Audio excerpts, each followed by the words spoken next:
Good evening to all. Calicut university 6th sem ബികോമിലെ income tax and GSTയുടെ class നമ്മൾ continue ചെയ്യണം.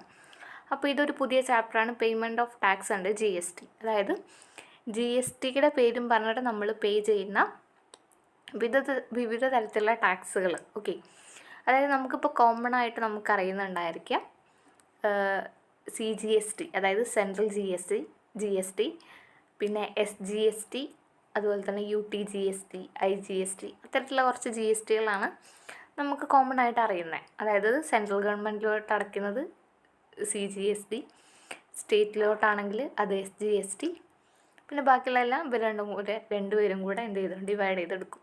Okay, അത്രയാണ് നമുക്ക് ഇതുവരെ നമുക്കറിയാവുന്നത്.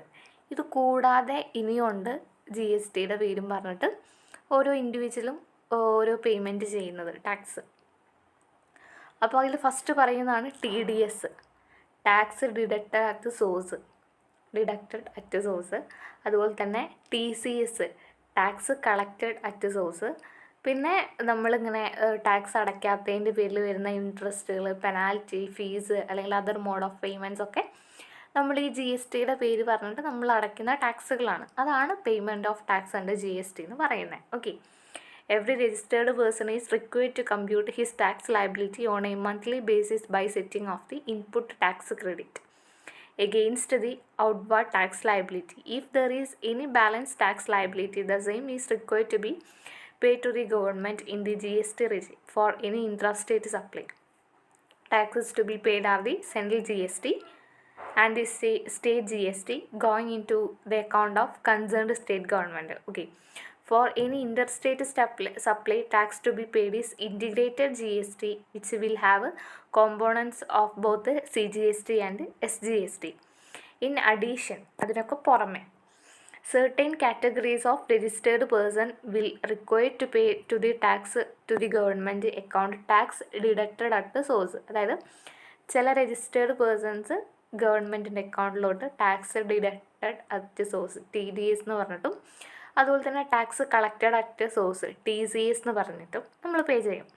ടാക്സ് ഡിഡക്റ്റഡ് അറ്റ് സോഴ്സ് എന്ന് പറഞ്ഞാൽ ടാക്സ് ആ ഒരു സോഴ്സിൽ നിന്ന് തന്നെ എന്ത് ചെയ്യാണ്, ഡിഡക്റ്റ് ചെയ്യുകയാണ്. എന്നിട്ട് ബാക്കി വരുന്ന എമൗണ്ട് നമുക്ക് തരും. അതായത് ഇപ്പോൾ എനിക്ക് 1 കോടി രൂപ ലോട്ടറി അടിച്ചു കഴിഞ്ഞാൽ 1 കോടി രൂപ മുഴുവനും കംപ്ലീറ്റ് ആയിട്ട് അവർ എനിക്ക് തരില്ല. എനിക്ക് തരുന്നുണ്ടായിരിക്കാം 30% അവരെടുത്തിട്ട് ബാക്കി വരുന്ന 70%, അതായത് 70 ലക്ഷം രൂപയായിരിക്കും എനിക്ക് തരുന്നത്. ബാക്കി 30 ലക്ഷം രൂപ എന്നോട് പോലും ചോദിക്കാതെ അവരെടുക്കും. അതാണ് ടാക്സ് ഡിഡക്റ്റഡ് അറ്റ് സോഴ്സ് എന്ന് പറയുന്നത്. പിന്നെ ടാക്സ് കളക്റ്റഡ് അറ്റ് സോഴ്സ് എന്ന് പറഞ്ഞാൽ ആ സോഴ്സിൽ നിന്ന് തന്നെ ടാക്സ് കളക്ട് ചെയ്യാം. ഓക്കെ, പിന്നെ ഇതിന് പുറമെ wherever applicable interest, penalty, fees and any other payments will also be required to be made. Okay, പിന്നെ സിലബസിൽ ഇല്ലാത്തൊരു കാര്യം ഞാൻ പറയാം. ഞാൻ പറഞ്ഞില്ല, ടീത്തിന് ഇപ്പോൾ ട്രീറ്റ്മെൻറ്റ് നടന്നുകൊണ്ടിരിക്കുകയാണ്. ചില വേർഡ്സൊന്നും എനിക്ക് കംപ്ലീറ്റ്ലി പ്രൊനൗൺസ് ചെയ്യാൻ കഴിയുന്നില്ല, കുറച്ച് ബുദ്ധിമുട്ടുണ്ട് കേട്ടോ. അതാണ് ചില വേർഡ്സൊന്നും എനിക്കങ്ങ് കംപ്ലീറ്റ് ആയിട്ട് പറയാൻ പറ്റാത്തത്. Okay, anyway, features of GST payment process. അപ്പോൾ ഇപ്പം നമ്മൾ ഇത്രയും പറഞ്ഞതാണ് നമുക്കിതിൽ പഠിക്കാനുള്ളത്. അപ്പോൾ ഇതിൽ ഈ ഒരു ചാപ്റ്ററിൽ നമുക്ക് പഠിക്കാനുള്ളത് TDS അതുപോലെ തന്നെ TCS ആണ്. പിന്നെ വേറെയും കുറച്ച് കാര്യങ്ങൾ, അതുപോലെ തന്നെ പെനാൽറ്റി, ഫീസ്, ഇതൊക്കെ നമുക്ക് നെക്സ്റ്റ് ചാപ്റ്ററാണ് കേട്ടോ. Okay, features of GST payment process എന്ന് പറയുമ്പോൾ electronically generated challenge from GST and common portal, all modes of payment and number use of manually prepared challenge, facilitating for the taxpayer by providing hassle-free anytime anywhere mode of, അതായത് GST പേയ്മെൻറ്റിൻ്റെ പ്രോസസ്സാണ്. അതായത് അതിൻ്റെ കുറച്ച് features, അതായത് നമുക്ക് എവിടുന്ന് വേണമെങ്കിലും എപ്പോൾ വേണമെങ്കിലും എന്ത് ചെയ്യാം, GST പേയ്മെൻറ്റ് ചെയ്യാം. അതാണ് എനി ടൈം എനിവെയർ. പിന്നെ convenience of making payment online, അതായത് ഓൺലൈനായിട്ട് നമുക്ക് നമ്മുടെ സൗകര്യാർത്ഥം പേയ്മെൻറ്റ് ചെയ്യാം. പിന്നെ logical tax collection data in electronic format, faster remittance of tax revenue to the government account, paperless transaction ആണ്, speedily accounting and reporting, electronic reconciliation of all receipts, simplified procedure for banks, warehousing of digital challenge. Just ഒന്ന് വായിച്ച് വയ്ക്കാം, എക്സാമിന് വന്നാലോ. Okay, പിന്നെ ഈ ഒരു GST പേയ്മെൻറ്റുമായിട്ട് relate ചെയ്തിട്ടുള്ള 3 ലെഡ്ജേഴ്സ് നമുക്ക് പഠിക്കാനുണ്ട്. Okay, types of ledger. അപ്പോൾ ആദ്യം നമുക്ക് ഇലക്ട്രോണിക് ക്യാഷ് ലെഡ്ജർ എന്താണെന്ന് നോക്കാം. 3 എണ്ണമാണുള്ളത്. അതിൽ ഫസ്റ്റത്തെയാണ് ഇത് electronic cash ledger. Electronic cash ledger എന്താണെന്ന് വെച്ചാൽ, ഇപ്പോൾ ഞാനൊരു രജിസ്റ്റേർഡ് പേഴ്സൺ ആണെന്നുണ്ടെങ്കിൽ, അതായത് GST രജിസ്റ്റർ ചെയ്ത ഒരാളാണ് ഞാനെന്നുണ്ടെങ്കിൽ, ഞാൻ എത്ര രൂപ ടോട്ടൽ എമൗണ്ട് എത്ര രൂപയോളം ഞാൻ GST പേ ചെയ്തിട്ടുണ്ടോ, ടോട്ടൽ എമൗണ്ട് എത്രത്തോളം ഞാൻ ഡെപ്പോസിറ്റ് ചെയ്തിട്ടുണ്ടോ, അത് മുഴുവനും ഞാൻ മെയിൻറ്റെയിൻ ചെയ്തിട്ട് GST പോർട്ടലിൽ മെയിൻറ്റെയിൻ ചെയ്തിട്ടുണ്ടായിരിക്കും. കംപ്ലീറ്റ് എമൗണ്ട് ഞാൻ ഇതുവരെ പേയ്മെൻറ്റ് ചെയ്ത എല്ലാ എമൗണ്ട്, അതായത് ഇപ്പോൾ അത് CGST ആകാം, SGST ആകാം, ചിലപ്പോൾ അത് പെനാൽറ്റി ആവാം, അല്ലെ ഫീ ആകാം, അല്ലെങ്കിൽ വേറെ എന്തെങ്കിലും ആകാം, എനിവേ എന്താണെങ്കിലും okay. And electronic cash ledger will also be maintained on the GST portal. അതായത് ക്യാഷ് ലെഡ്ജർ നമ്മൾ എവിടെയാണ് മെയിൻറ്റെയിൻ ചെയ്യേണ്ടത്? GST പോർട്ടലിലാണ് അത് മെയിൻറ്റെയിൻ ചെയ്യേണ്ടത്. It will display the total amount deposited by the tax payer toward discharge of his tax liability or interest or late fee or penalty any other amount. അതായത് ഒരു tax payer എത്രത്തോളം എമൗണ്ടാണ് അതിൽ deposit, അതായത് pay ചെയ്തിട്ടുള്ളത്, അതാണ്. It will display the total amount deposited by the tax payer toward discharge of his tax liability. Tax liability ആയിരിക്കാം, അതായത് റെഗുലറായിട്ട് നമുക്ക് കിട്ടുന്ന അതായത് ഇപ്പോൾ 40 lakh എബവ് ആണെന്നുണ്ടെങ്കിൽ ഓഫ്കോഴ്സ് ഞാൻ രജിസ്റ്റർ ചെയ്തിട്ടുണ്ടായിരിക്കണം, ഞാൻ എന്ത് ചെയ്തിട്ടുണ്ടായിരിക്കണം, ടാക്സ് അടച്ചിട്ടുണ്ടായിരിക്കണം, GST ടാക്സ് അടച്ചിട്ടുണ്ടായിരിക്കണം. ഓക്കെ, അപ്പോൾ അങ്ങനെ അതായിരിക്കാം, അത് റെഗുലറായിട്ട്. അതിൻ്റെ പുറമെ എനിക്ക് വല്ല ഫീയോ പെനാൽറ്റിയോ അങ്ങനെ എന്തെങ്കിലും ഉണ്ടെങ്കിൽ അതും ഉണ്ടായിരിക്കാം. അപ്പോൾ എല്ലാ കംപ്ലീറ്റ് എമൗണ്ടും ഉള്ളതാണ് എന്ത് പറയുന്നത്, ഇലക്ട്രോണിക് ക്യാഷ് ലെഡ്ജർ എന്ന് പറയുന്നത്. ഓക്കെ, അത് നമ്മൾ ഓൾറെഡി പേ ചെയ്ത കാര്യങ്ങളാണ്. നമ്മൾ എത്രത്തോളം എമൗണ്ട് പേ ചെയ്തിട്ടുണ്ടോ അതൊക്കെയാണ് നമ്മൾ എന്തെടുക്കേണ്ടത്, ഇലക്ട്രോണിക് ക്യാഷ് ലെഡ്ജറിൽ പറയേണ്ടത്. ഇനി രണ്ടാമത് പറയുന്നതാണ് ഇലക്ട്രോണിക് ടാക്സ് ലയബിലിറ്റി ലെഡ്ജർ. അതായത് ഇനി എനിക്ക് എത്രത്തോളം ലയബിലിറ്റി ഉണ്ട് എന്നുള്ളത്, അതായത് ഇനി എത്രത്തോളം ടാക്സ് ഞാൻ GST ആയിട്ട് അടയ്ക്കാനുണ്ട് എന്നുള്ളത്, അതാണ് ഇലക്ട്രോണിക് ടാക്സ് ലയബിലിറ്റി ലെഡ്ജറിൽ പറയുന്നത്. The electronic tax liability ledger show the total tax liability of a registered person at any point of time.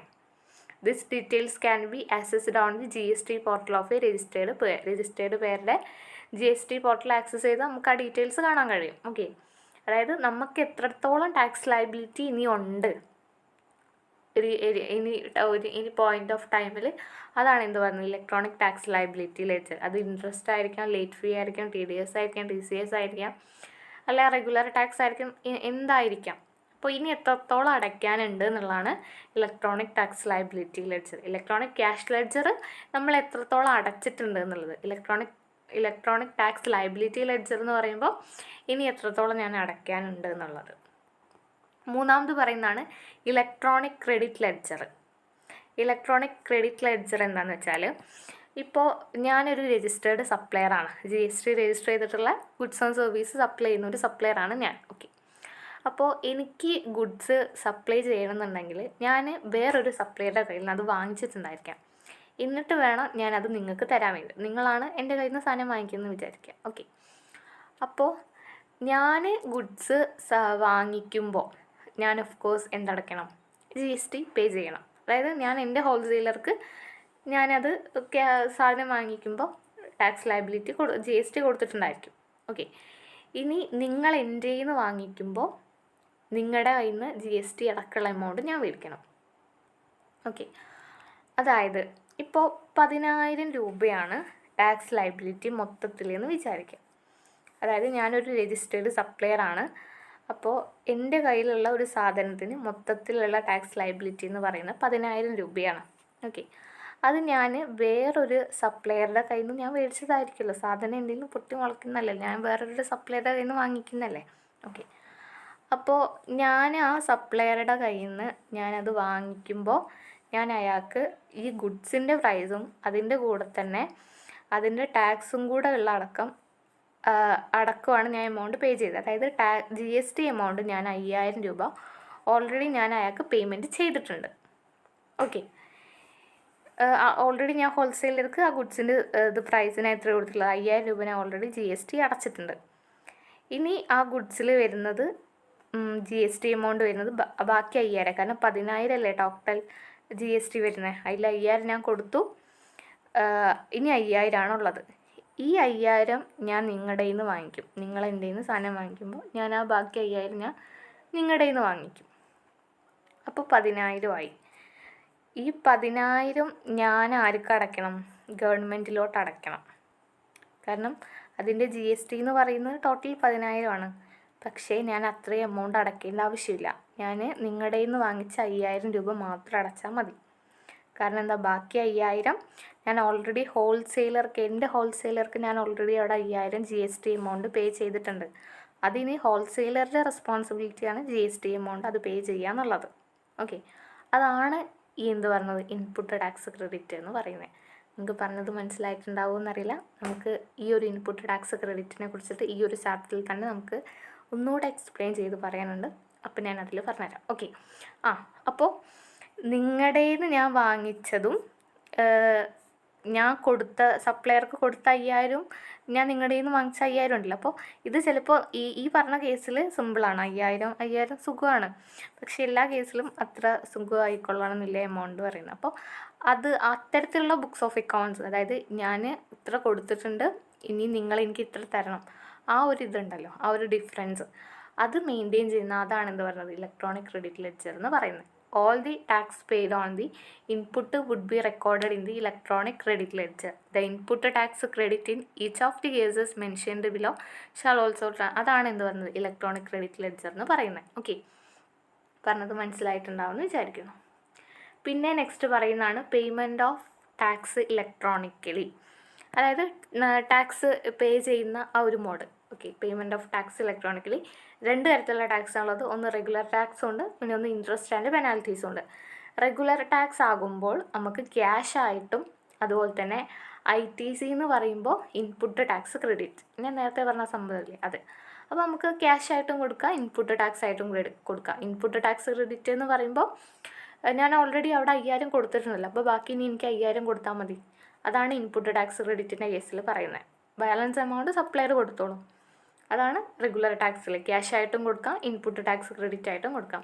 Payment can be made by either utilising the ITC or making payment in cash. Okay, അതല്ല interest and penalties ആണ് pay ചെയ്യുന്നത് എന്നുണ്ടെങ്കിൽ അവിടെ cash mode മാത്രമേ ഉള്ളൂ. Payment can be made only in cash. Okay, അതാണ് payment of tax ഇലക്ട്രോണിക്കലിൽ പറയുന്നത്. പിന്നെ നെക്സ്റ്റ് പറയുന്നതാണ് EFB, അതായത് electronic focal point branch. Electronic focal point branch എന്താണെന്ന് വെച്ചാൽ നമ്മുടെ രാജ്യത്ത് ഒരുപാട് ബാങ്കുകളുണ്ട്.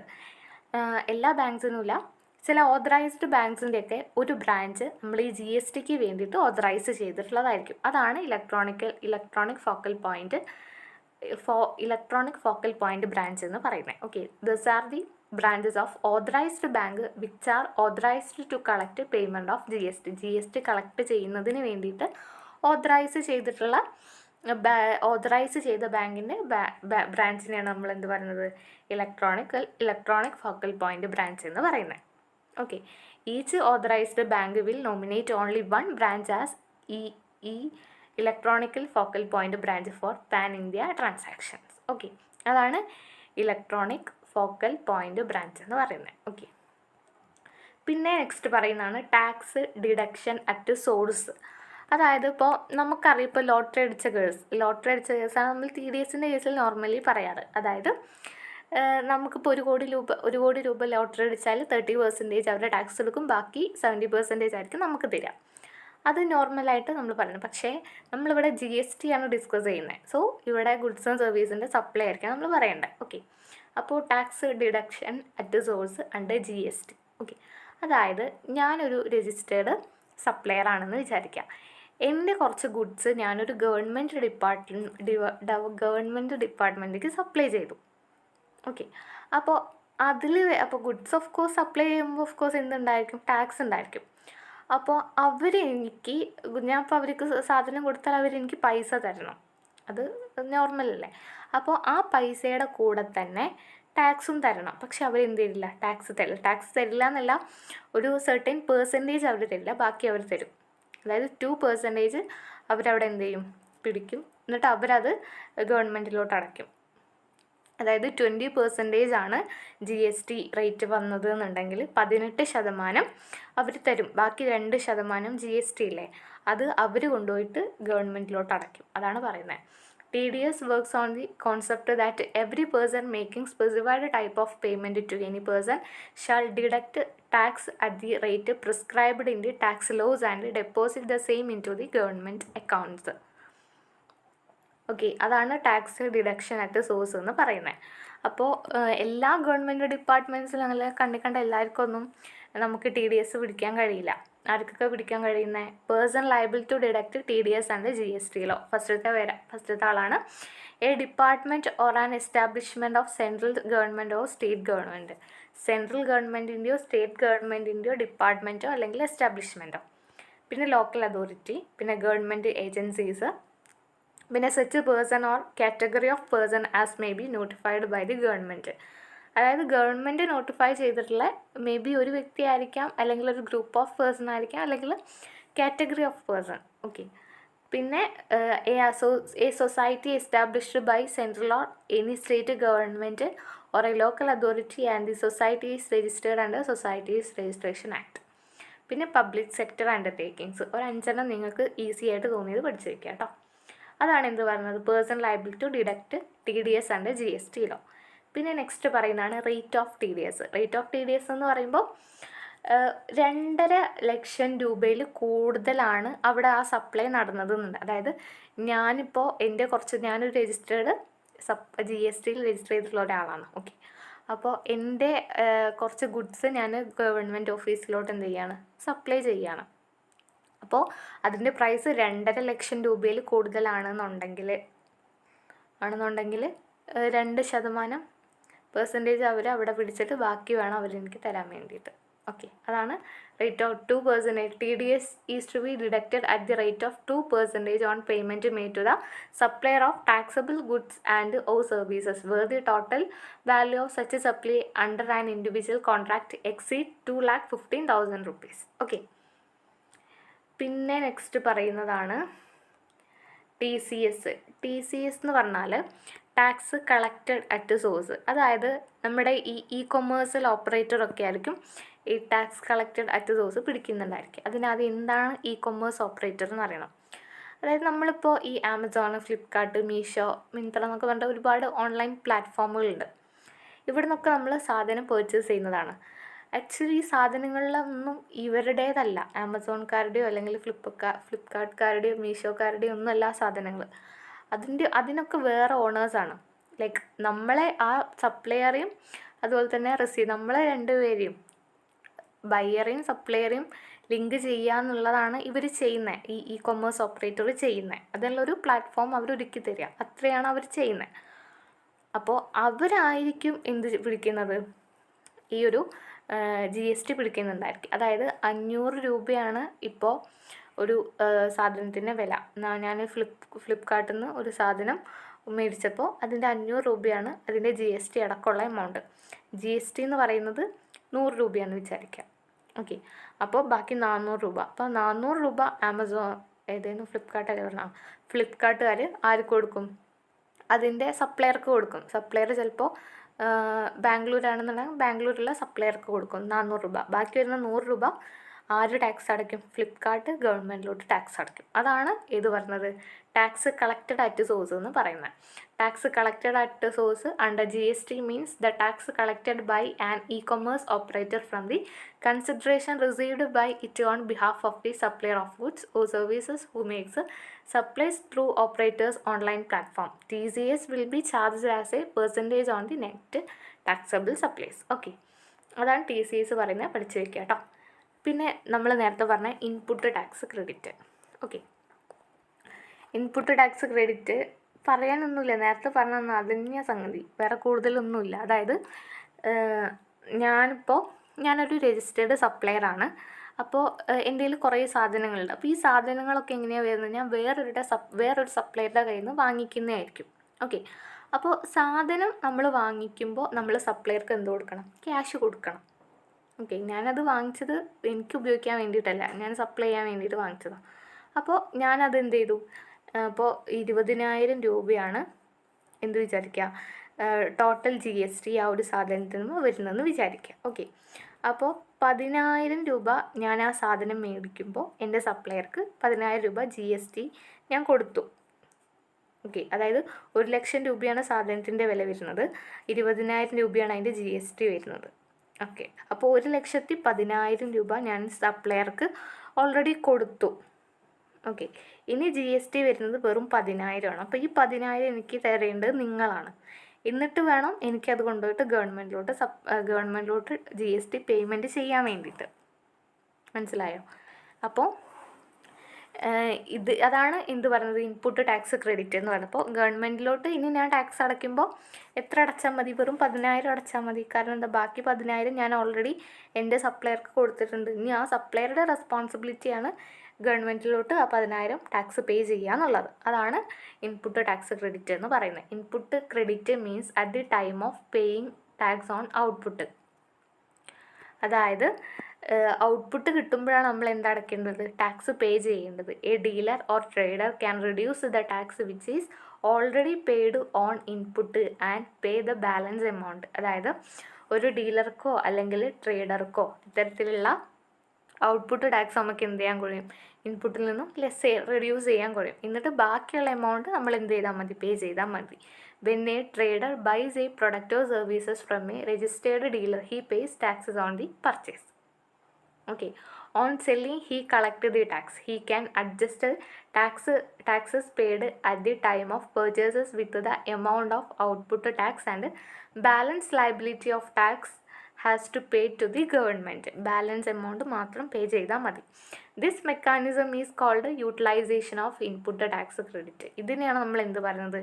ഇൻപുട്ട് ടാക്സ് ക്രെഡിറ്റ് എന്ന് പറയുന്നത്. ഓക്കെ, മനസ്സിലായിട്ടുണ്ടാവുമെന്ന് വിചാരിക്കുന്നു. പിന്നെ GST input tax credit eligibility, അതായത് ഇൻപുട്ട് ടാക്സ് ക്രെഡിറ്റ് അതായത് നമ്മൾക്ക് ക്ലെയിം ചെയ്യണമെന്നുണ്ടെങ്കിൽ നമുക്ക് വേണ്ട എലിജിബിലിറ്റിയാണ് പറയുന്നത്. ഫസ്റ്റ് പറയുന്നതാണ് the dealer should be position of tax invoice. അതായത് ടാക്സ് ഇൻവോയ്സ് ഡീലർ കൈവശം വെച്ചിട്ടുണ്ടായിരിക്കണം. അതുപോലെ തന്നെ the safe goods and service has been received. ആ ഗുഡ്സോ സർവീസോ എനിക്ക് കിട്ടിയിട്ടുണ്ടായിരിക്കണം. അല്ലാണ്ട് ഓർഡറും ചെയ്താൽ പോയ ആ ഗുഡ്സോ സർവീസ് എനിക്ക് കിട്ടിയിട്ടുണ്ടായിരിക്കണം. പിന്നെ returns have been filed. Return file ചെയ്തിട്ടുണ്ടായിരിക്കണം. The tax charged has been pay to the government by the supplier. Supplier ഗവൺമെൻറ്റിലോട്ട് ആ ടാക്സ് പേ ചെയ്തിട്ടുണ്ടായിരിക്കണം. അതായത് 20,000 രൂപയാണ് എന്ത് പറയുന്നത്, ഞാൻ നേരത്തെ പറഞ്ഞ കേസിൽ 20,000 രൂപയാണ് ടോട്ടൽ GST പറയുന്നത്. 1,00,000 രൂപയാണ് എന്ത് ആ സാധനത്തിൻ്റെ വില എന്ന് പറയുന്നത്. ആ ഗുഡ്സിൻ്റെ വില എന്ന് പറയുന്നത് 1,00,000 രൂപയാണ്. അപ്പോൾ ഞാൻ GST അടക്കം 1,10,000 ആണ് കൊടുത്തത്. അപ്പോൾ ആ 10,000 അവിടെ എത്തണം എന്നാണ് പറയുന്നത്. അതാണ് എന്ത് പറയുന്നത്, the tax charged has been pay to the government by the supplier. Okay. പിന്നെ when goods are received in instalment input tax credit can be claimed only when the last lot is received. അതായത് നമുക്ക് goods receive ആയത് instalment ആയിട്ടാണെന്നുണ്ടെങ്കിൽ last lot കിട്ടിയതിന് ശേഷമായിരിക്കണം input tax credit claim ചെയ്യേണ്ടതെന്നാണ് പറയുന്നത്. പിന്നെ a person registered under composition സ്കീമിൽ GST കനോട്ട് ക്ലെയിം. അതായത് കോമ്പോസിഷൻ സ്കീമിലാണ് പേഴ്സൺ രജിസ്റ്റർ ചെയ്തിട്ടുള്ളതെന്നുണ്ടെങ്കിൽ ഈ ഇൻപുട്ട് ടാക്സ് ക്രെഡിറ്റ് ക്ലെയിം ചെയ്യാൻ കഴിയില്ല. ഓക്കെ, അപ്പോൾ ഇത്രയാണ് നമ്മളിതിൽ വരുന്ന കൂടി ഒരു 5 പോയിന്റ് പഠിച്ചിരിക്കുക കേട്ടോ. പിന്നെ ineligible to claim input tax credit. അതിൽ ഫസ്റ്റ് പറയുന്നതാണ് purchase of capital goods used for non business purpose. അതായത് ക്യാപിറ്റൽ ഗുഡ്സ് പർച്ചേസ് ചെയ്തത് എന്തിനു വേണ്ടിയിട്ടാണ്? നോൺ ബിസിനസ് പർപ്പസിന് വേണ്ടിയിട്ടാണ്.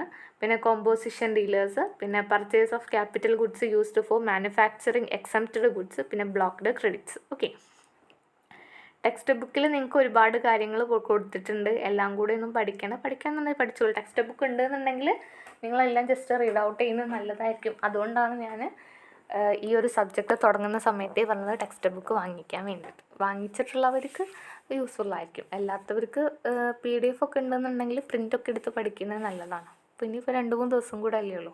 ഓക്കെ, ഇനി നെക്സ്റ്റ് പറയുന്നതാണ് refund of tax and input tax credit and GST. അപ്പോൾ ഈ റീഫണ്ട് എന്ന് പറയുന്നത് എന്താ?